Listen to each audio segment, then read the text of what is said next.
guaranteed lifetime income from a single premium immediate annuity. Is this better than a treasury or bond ladder? Hello, Diamond NestEgg members, super savers, and course fans. I hope you're healthy and well. As more and more of the retirees and soon-to-be retirees in our community are exploring additional sources of guaranteed lifetime income to supplement Social Security, and especially during uncertain market times like the one we're currently living in, one of the most frequently asked questions you've sent our way recently is this: how does a single premium immediate annuity, or SPIA, compare to a bond ladder? So, with that in mind, here are the three topics I'll be covering today. 1. How long might you live, and how can annuities help reduce longevity risk? 2. What is a single premium immediate annuity, or SPIA, and how does it work? And 3. Is a SPIA better for you than a treasury or bond ladder? For all the number lovers in our Diamond NestEgg community, you will love the numbers we'll be comparing in this section of today's video. Let's dive in now, folks. How long might you live, and how can annuities help reduce longevity risk? According to the Social Security Administration's latest actuarial life table, this is what our life expectancy looks like. This column shows your exact age, for example, your current age, and these columns show how long you're expected to live from this age for both men and women. So if you're exactly 60 years old right now and a male, you can expect to live until you're 81.1 years old on average. And the good news is that life expectancy has gone up. These 81.1 years are higher than the 80.4 years for a 60-year-old male in the Social Security Administration's previous table from a year ago. And if you're 60 right now and a female, you can expect to live until you're 84.1 years old on average. And good news again, as these 84.1 years are also higher than the 83.7 years for a 60-year-old female in the Social Security Administration's previous table from a year ago. So let's hope that all of us will be living just a bit longer. Here's what the life expectancy numbers look like through age 69. And here's what the life expectancy numbers look like through age 79. And here's what the life expectancy numbers look like through age 89. Remember that the life expectancy numbers here are averages, and that no one can tell you with certainty whether your personal life expectancy will be like these averages here, or whether it will be shorter or longer. So, while living longer is great on most levels, planning for longevity is no easy task, financially speaking, especially when you have to factor in inflation, market downturns, healthcare, housing costs, and so on. No one wants to run out of money in their last years of life. And that's where the flooring strategy comes in when you plan for retirement. It will help reduce this longevity risk. Or in other words, the flooring strategy means that all your essential living expenses should be covered in total by income streams that are guaranteed for life. Here's an illustration of how the flooring strategy works. On this side, you have your essential living expenses, which include all your basic out-of-pocket costs. And on this side, you have your guaranteed lifetime income streams. There are really three potential sources for an income that is guaranteed to last as long as you live. The first guaranteed lifetime income stream is Social Security, which most of us should receive, assuming that we've worked and paid Social Security taxes for at least 10 years or earned 40 credits. A second guaranteed lifetime income stream could come from a company pension. Company pensions are rare these days, but I know that some of the folks in our Diamond NestEgg community are lucky enough to have one. And a third guaranteed lifetime income stream can come from annuities.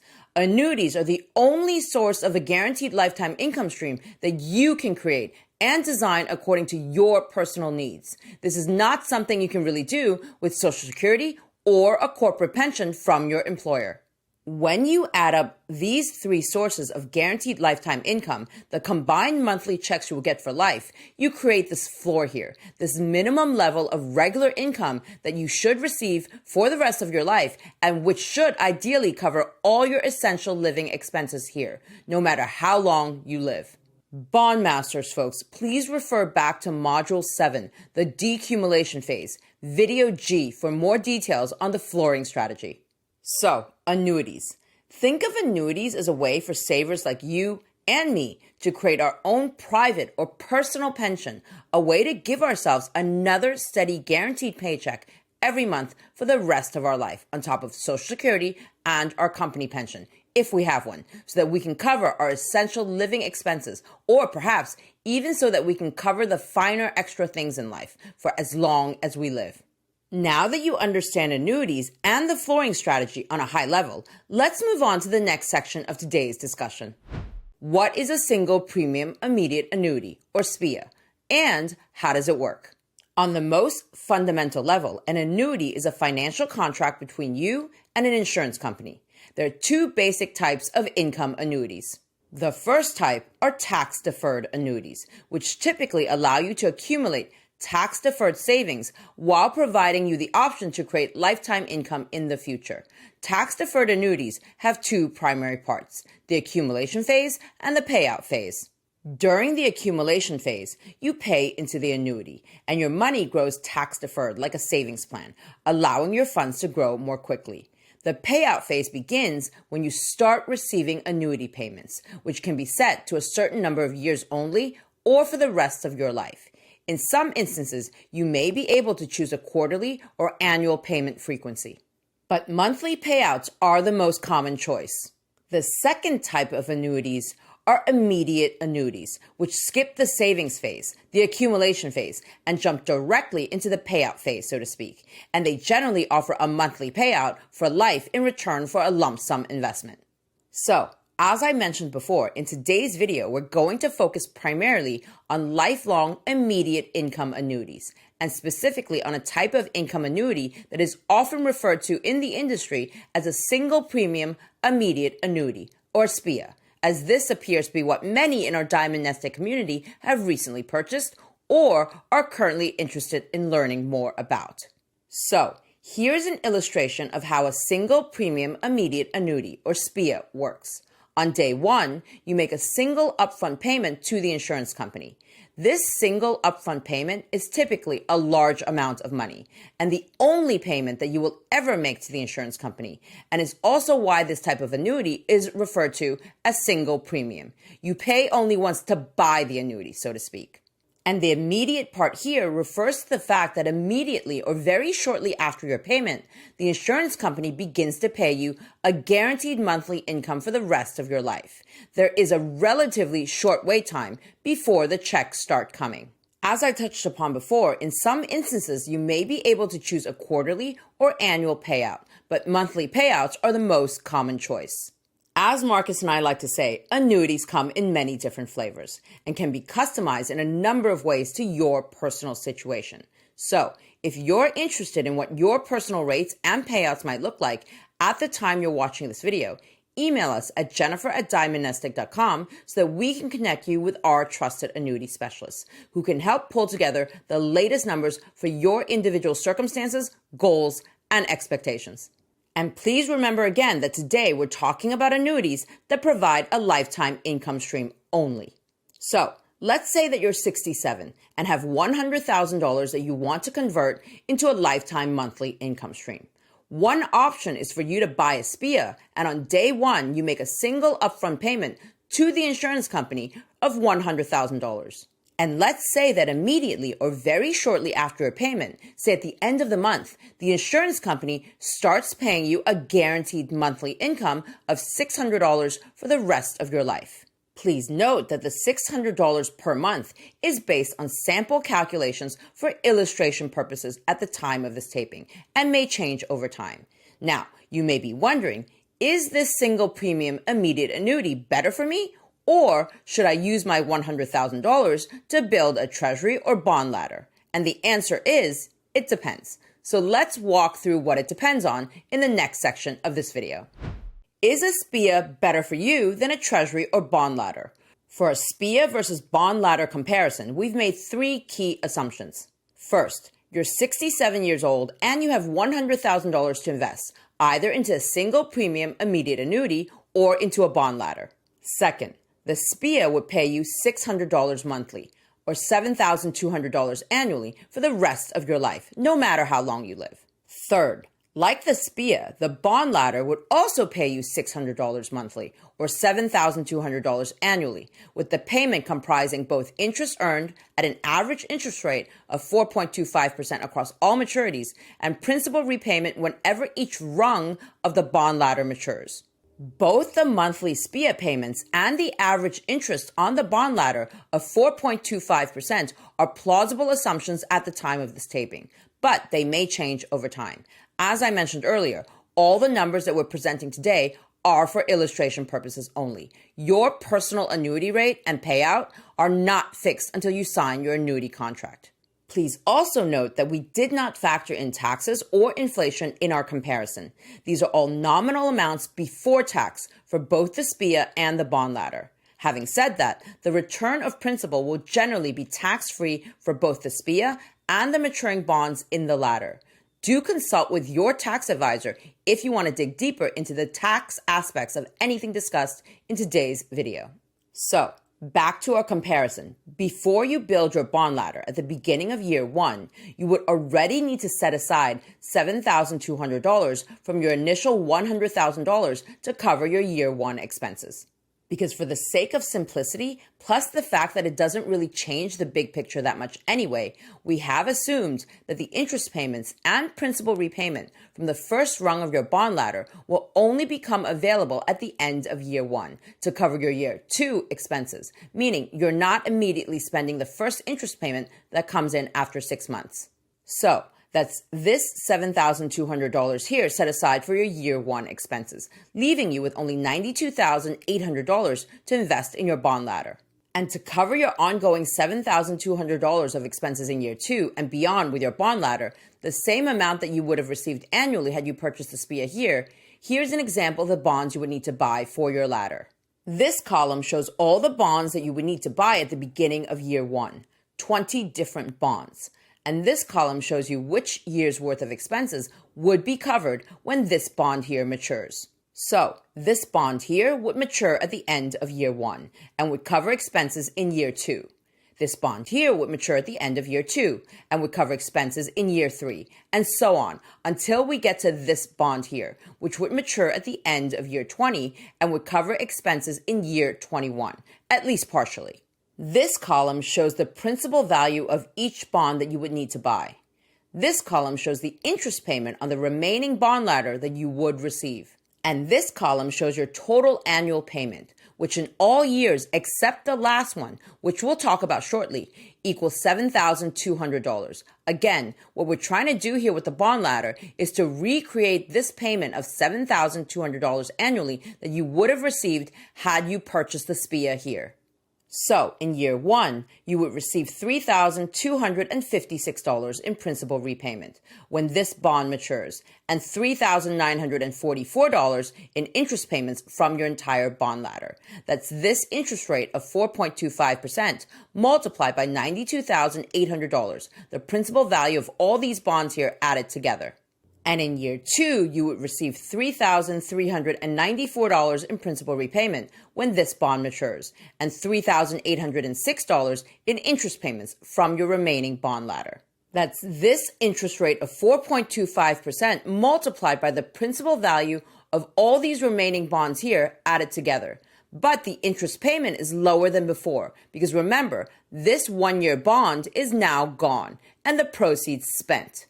And what we can see is that with every passing year, as more and more bonds mature, your total annual payment will be made up increasingly of principal repayment and less of the interest payments from the remaining bond ladder. And what you can also see is that you run out of money after year 20, because this 20-year bond here, when it matures, will not really cover your expenses for year 21. Having said that, if we look at this life expectancy table from before, if you have the average life expectancy of a 67-year-old, whether that's male or female, this bond ladder would have covered you, because this bond ladder would give you your monthly $600 in payouts for a bit more than 20 years, until shortly after you turn 87. And that's longer than the life expectancy for a 67-year-old, which currently stands at 83.1 years for a man and 85.6 years for a woman. And any remaining amounts would still be available to you if you live a few years longer, or they could go to your heirs or charities of choice. If you live more than a few years longer than the average life expectancy, though, and specifically past the point when this last bond matures, you will run out of money. Because this final rung of your bond ladder, this is all the principal that you will have left from your initial $100,000 investment after 20 years.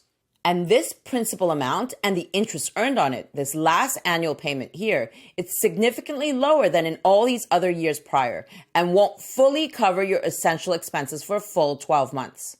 And that's where lifelong annuities are different, like the single premium immediate annuity example we're discussing here, because they help manage longevity risk.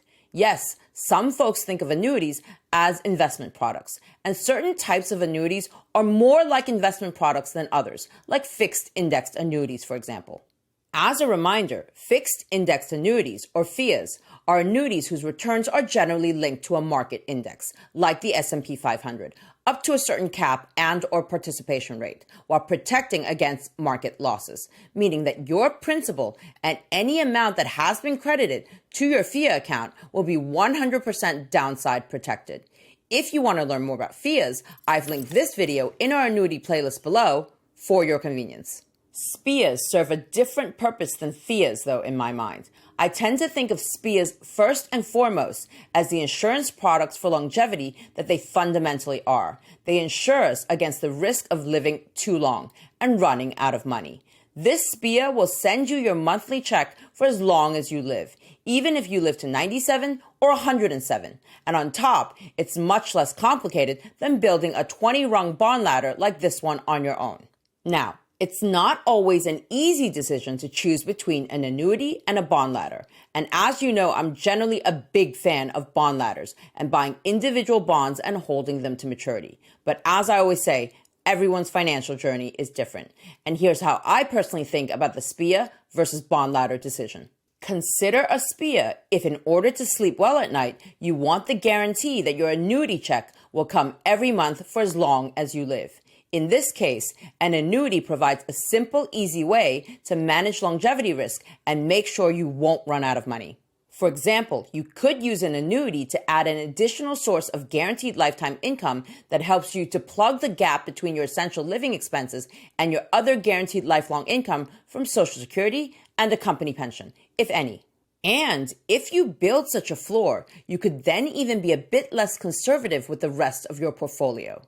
You might also be more tempted by an annuity if your margin of error for longevity is smaller and you're afraid that your remaining portfolio wouldn't be able to cover your essential living expenses once the bond ladder has fully matured.